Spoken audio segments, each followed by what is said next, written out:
इस फिल्म की शुरुआत होती है रशिया की एक प्रिजन वैन को दिखाने से, जिसमें बैठे कुछ कैदियों को जेल ले जाया जा रहा था। पर रास्ते में फ्यूल डलवाने के लिए इस वैन को रोक दिया जाता है, जिसके साथ सभी कैदियों को भी हल्का होने की इजाजत दी जाती है। पर जाते समय जब गार्ड सभी कैदियों की गिनती करता है तो एक कैदी कम होता है। गार्ड फौरन उसे ढूंढते हुए जब वॉशरूम के पीछे देखता है तो वहां हमें मूवी का मेन कैरेक्टर क्रेवन दिखाया जाता है, जिसके बाद उन सभी को वैन में बैठाकर जेल लाया जाता है। जेल में आने के अगले दिन जब क्रेवन एक्सरसाइज कर रहा होता है तो उसे जेल के कुछ बदमाश कैदी छेड़ने लगते हैं, लेकिन क्रेवन उन्हें ही सबक सिखा देता है और इस मारपीट के बाद जेल के गार्ड क्रेवन को जेल के वार्डन के आगे पेश करते हैं, जहां पर क्रेवन अपने पैरों तले एक शिकार किए हुए शेर की खाल देखता है। तो वह वार्डन से कहता है कि जानवरों का शिकार करना गलत है, लेकिन यह सुनकर वार्डन को गुस्सा आ जाता है। पर इससे पहले वार्डन कुछ कर पाता, क्रेवन उस पर हमला कर देता है और उसी शेर के दांत से वार्डन को घायल कर उसकी जान ले लेता है, जिसके बाद क्रेवन पुलिस की गोलियों से बचते बचाते वहां से भागने लगता है। और क्रेवन की इतनी जल्दीबाजी देखकर हमें पता चलता है कि वह कोई आम इंसान नहीं है, जिसके बाद वह जेल की दीवार पार करके दूसरी तरफ आ जाता है, जहां से उसका दोस्त उसे जहाज में बिठाकर वहां से दूर ले जाता है। अब यहाँ पर यह खुलासा होता है कि क्रेवन असली कैदी नहीं था, बल्कि वह यहाँ एक कैदी को मारकर जेल में आया था और वार्डन को मारकर भाग निकला। जिसके बाद कहानी पास्ट में चली जाती है, जहां हम 12 साल पीछे एक स्कूल में क्रेवन और उसके भाई डिमिट्री को देखते हैं और आज उनके फादर निकोलाई उन्हें स्कूल से लेने आते हैं। पर रास्ते में निकोलाई उन्हें बताता है कि तुम्हारी माँ की अपनी बीमारी से लड़ते लड़ते डेथ हो गई है। पर क्रेवन इस सब का जिम्मेदार अपने फादर को ही मानता है, क्योंकि अगर निकोलाई ने बिजनेस से ज्यादा अपनी फैमिली का ख्याल रखा होता तो शायद उनकी माँ बच जाती। लेकिन निकोलाई तो बस इसे भगवान की मर्जी बताता है और इस बात को यहीं खत्म कर देता है। पर वह उनसे कहता है कि आज मैं तुमको शिकार पर ले जाऊंगा। खैर, दूसरी तरफ हमें एक लड़की दिखाई जाती है जिसका नाम कलिप्सो है, जिसका सपना है कि वह अपनी नानी की तरह एक अच्छी टैरोट कार्ड रीडर बने। इसीलिए उसकी नानी उसे अपने कुछ खास कार्ड्स देती है और साथ ही एक छोटी सी बॉटल देती है, जिसके अंदर एक ऐसी दवा है जो गहरे से गहरे जख्मों को कुछ ही पलों में भर सकती थी। और ये नुस्खा पीढ़ी दर पीढ़ी चलते हुए अब कलिप्सो के पास आ गया था। उधर हम निकोलाई को देखते हैं, जिसे आज शेर न मिलने पर वह एक हिरन को मार देता है, क्योंकि निकोलाई एक शिकारी है और शिकार करना ही उसका बिजनेस है। आज रात ये लोग यहीं टेंट लगाकर रहते हैं कि शायद अगले रोज इन्हें कोई अच्छा शिकार मिल जाए। अब सूरज निकलते ही वो शिकार पर निकल जाते हैं, पर तभी अलेक्सेई नाम का एक शिकारी उनसे मिलने आता है और निकोलाई से पार्टनरशिप पर काम करने की बात करता है, लेकिन निकोलाई उसे मना कर देता है और उसे यहाँ से भाग जाने को कहता है। पर इस बातचीत के दौरान डिमिट्री और क्रेवन जंगल में काफी दूर आ जाते हैं, पर अचानक से इनके सामने एक शेर आ जाता है। क्रेवन जैसे ही अपने भाई को बचाते हुए शेर पर गन तानता है तो शेर क्रेवन पर हमला कर देता है, पर तभी निकोलाई भी वहां आ पहुंचता है और शेर पर 3 से 4 बार गोली चलाता है ताकि वह शेर क्रेवन को छोड़ दे। पर शेर क्रेवन को अपने साथ ही ले जाता है।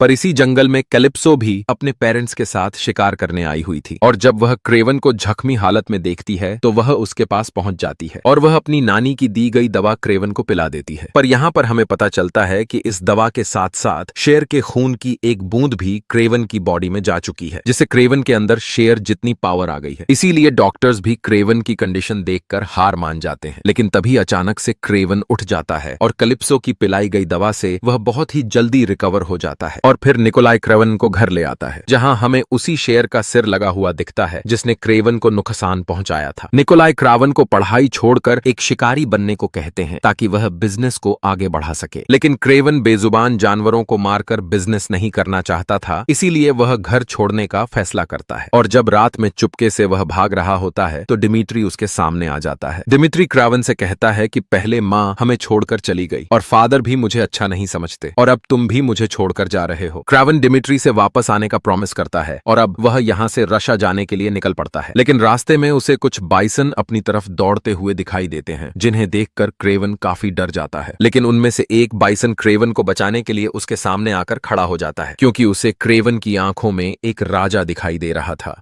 अब क्रेवन बाइसन से बचकर सीधा उस घर तक पहुंचता है जहां वह बचपन में अपनी माँ और भाई के साथ छुट्टियां मनाने आया करता था। रात को जब क्रेवन को भूख लगती है तो वह शिकार करने की कोशिश करता है और यहीं हमें क्रेवन की असली ताकत का पता चलता है, क्योंकि क्रेवन एक नॉर्मल इंसान से काफी ज्यादा ताकतवर और चालाक हो गया था। लेकिन तभी क्रेवन को दूर से गोली चलने की आवाज सुनाई देती है और जब वह एक पेड़ पर चढ़कर देखता है तो उसे 2 हंटर्स नजर आते हैं जो बाइसन का शिकार कर रहे थे। यह देखकर क्रेवन भागकर उन शिकारियों के पास जाता है और उनसे कहता है कि तुम इन बाइसन का शिकार मत करो और उन्हें वहां से भाग जाने को कहता है। लेकिन यह सुनकर शिकारी हंसने लगते हैं, पर क्रेवन कुछ ही पलों में उनको जान से मार देता है। कहानी अब वापस आती है प्रेजेंट में, जहां क्रेवन जेल से भागकर अपने जंगल वाले पुराने घर में लौट आता है। वहां सब कुछ वैसा ही होता है, लेकिन अब क्रेवन के इरादे बिल्कुल बदल चुके होते हैं। थोड़ी देर बाद उसे कुछ शिकारियों की आवाज सुनाई देती है। ये लोग जंगल में जानवरों का शिकार कर रहे होते हैं। क्रेवन फौरन वहां पहुंचता है और देखता है कि वो लोग एक जानवर के सींग काट रहे हैं। ये देखकर उसका खून खौल उठता है। जब वो उन्हें रोकता है तो वो लोग गाड़ी लेकर भाग जाते हैं, लेकिन क्रेवन जल्दी से गाड़ी पर चढ़ जाता है। फिर वह एक एक करके सबको मार देता है, किसी को भी जिंदा नहीं छोड़ता। उनमें से एक खास आदमी बच जाता है और अपने ऑफिस में चला जाता है, मगर वहां पहुंचकर उसे ये देखकर हैरानी होती है कि क्रेवन तो उससे पहले ही वहां मौजूद होता है। क्रेवन हंटर लिस्ट वाली किताब देखकर उसका नाम ढूंढता है, लेकिन पहले उसे वो नाम नहीं मिलता। इस पर वो कहता है, तेरा तो कोई नाम भी नहीं है इस किताब में। लेकिन कुछ ही देर बाद उसका नाम मिल जाता है और क्रेवन बिना देर किए उसे भी मार डालता है। अब क्रेवन ने फैसला कर लिया होता है, इस हंटर बुक में जितने भी नाम हैं वो सब उसके निशाने पर हैं। उसका मिशन होता है कि सबको खत्म करके जंगल को आजाद करना है। दूसरी तरफ कलिप्सो अपनी मां के अंतिम संस्कार में होती है। वो काफी उदास नजर आती है। जब वो वहां से जाने लगती है तो क्रेवन उसके सामने आता है। उसके हाथ में टैरोट कार्ड्स और वही शीशे की बोतल होती है। क्रेवन कहता है, मैं वही हूं जिसे तुमने जिंदगी दी थी। कलिप्सो पहले थोड़ा हैरान होती है, लेकिन उसे सब कुछ याद आ जाता है। अब कलिप्सो के पास भी हंटर्स की लिस्ट होती है। दोनों का मिशन एक जैसा होता है, इसलिए वो क्रेवन का साथ देने का फैसला करती है। अब वो दोनों मिलकर एक टीम बन जाते हैं और शिकारियों को खत्म करने की प्लानिंग करते हैं। उधर हम अलेक्से को देखते हैं। उसका एक आदमी आकर बताता है कि क्रेवन नाम का कोई आदमी उनके शिकारियों को मार रहा है। अलेक्से को यह सुनकर गुस्सा नहीं आता, बल्कि वो ठंडे लहजे में कहता है कि अब वक्त आ गया है कुछ कर दिखाने का। फिर वो दूसरी गैंग के लोगों के पास जाता है। उनसे कहता है, तुम्हारा लीडर क्रेवन के हाथों मर गया, अब मैं तुम्हारा नया बॉस बनने जा रहा हूँ। कुछ लोग मान जाते हैं, लेकिन कुछ इनकार करते हैं। तब अलेक्से अपना असली रूप दिखाता है। वो अपने जिस्म से वो बायोमैकेनिकल ट्यूब्स निकाल देता है, जिनकी वजह से वो इंसानी सूरत में था। ट्यूब्स निकालते ही वो एक डरावना राइनो बन जाता है। ये देखकर बाकी सब लोग उसे अपना बॉस मान लेते हैं। इसी दौरान डिमिट्री का बर्थडे होता है। उसके लिए एक पार्टी रखी गई होती है। पार्टी के दौरान अचानक कुछ गुंडे वहां हमला कर देते हैं। डिमिट्री डर के मारे टेबल के नीचे छुप जाता है, जबकि उसका पिता निकोलाई बहादुरी से उनका सामना करता है। फिर वो डिमिट्री को उसकी बुजदिली पर डांटता है और कहता है, अगर अब भी नहीं बदला तो कब बदलोगे। दूसरी तरफ रूस की जेल में एक खौफनाक हंटर घुस आता है। वो एक ऑफिसर को हिप्नोटाइज करता है, उसकी आंखों में देखता है और बिना कुछ कहे उसे मार देता है। फिर वो वहां से निकलकर क्रेवन को ढूंढने चला जाता है, जैसे उसे किसी खास शिकार की तलाश हो। इधर क्रेवन अपने भाई डिमिट्री का बर्थडे मनाने उसके घर आता है। टेबल पर सब लोग हंसते बोलते हैं, लेकिन क्रेवन थोड़ा सीरियस नजर आता है। डिनर के दौरान उनका बाप निकोलाई आता है। वो क्रेवन से कहता है कि अब वक्त आ गया है कि वो फैमिली का इलीगल बिजनेस संभाले, लेकिन क्रेवन साफ मना कर देता है। उसे अपने तरीके से जीना पसंद है। अगली सुबह क्रेवन नोटिस करता है कि डिमिट्री घर में नहीं है। उसे शक होता है और वो तुरंत तलाश में निकल पड़ता है। सीसीटीवी फुटेज चेक करता है और देखता है कि कुछ गुंडे उसे उठाकर ले जा चुके हैं। क्रेवन उनका पीछा करता है, लेकिन वो लोग हेलीकॉप्टर में भाग जाते हैं, जिसके बाद क्रेवन मदद लेने के लिए कलिप्सो के पास जाता है। कलिप्सो तुरंत उसकी मदद के लिए तैयार हो जाती है। गुंडों में से एक टर्किश आदमी भी होता है, जिसे ढूंढने के लिए क्रेवन निकल पड़ता है। उसके बाद वो अपने वालिद निकोलाई के पास जाता है और उससे $20 मिलियन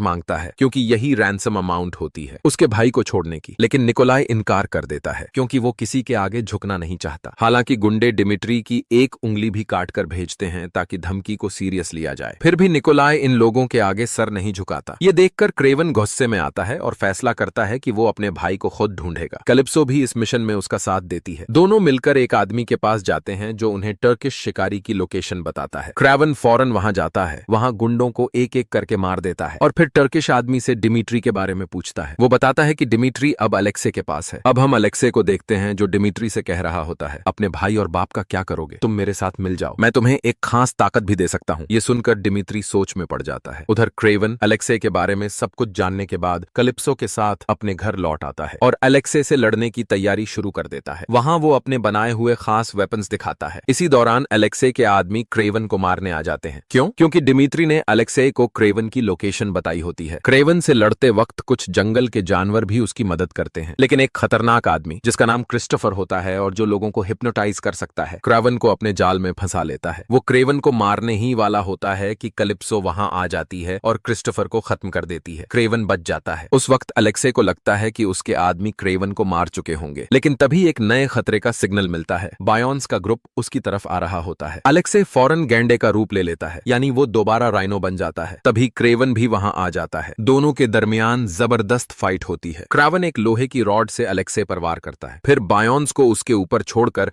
अलेक्से को हमेशा के लिए खत्म कर देता है। तभी डिमिट्री भी वहां आ जाता है। मूवी के एंड में क्रेवन अपने सबसे बड़े शिकारी से मिलता है, अपने बाप निकोलाई से। निकोलाई कहता है, मैं एक शिकारी था, हूं और रहूंगा। क्रेवन अपने बाप को अपने हाथों से नहीं मारना चाहता था, इसलिए वो एक भालू को बुलाकर उससे निकोलाई को मरवा देता है। सब कुछ ठीक हो जाता है। आखिरी सीन में डिमिट्री का अगला बर्थडे होता है। क्रेवन उससे मिलने जाता है, लेकिन वहां डिमिट्री कहता है, अब मैं फादर के बिजनेस को आगे ले जाऊंगा। ये सुनकर क्रेवन चौंक जाता है। तभी डिमिट्री क्रेवन के रूप में आकर उसे धमकी देता है कि उससे दूर रहे। डिमिट्री के पास अलेक्से की दी हुई ताकत होती है, वो सिर्फ आवाज ही नहीं, रूप भी बदल सकता है। अब वो भी एक नया शिकार शुरू करने का फैसला कर लेता है। मूवी के बिल्कुल एंड में क्रेवन को अपने बाप की दी हुई पुरानी जैकेट और एक लेटर मिलता है। लेटर में लिखा होता है, तू जानता है कि अगला शिकार कौन है, और अगला निशाना होता है डिमिट्री। इसी के साथ मूवी खत्म हो जाती है।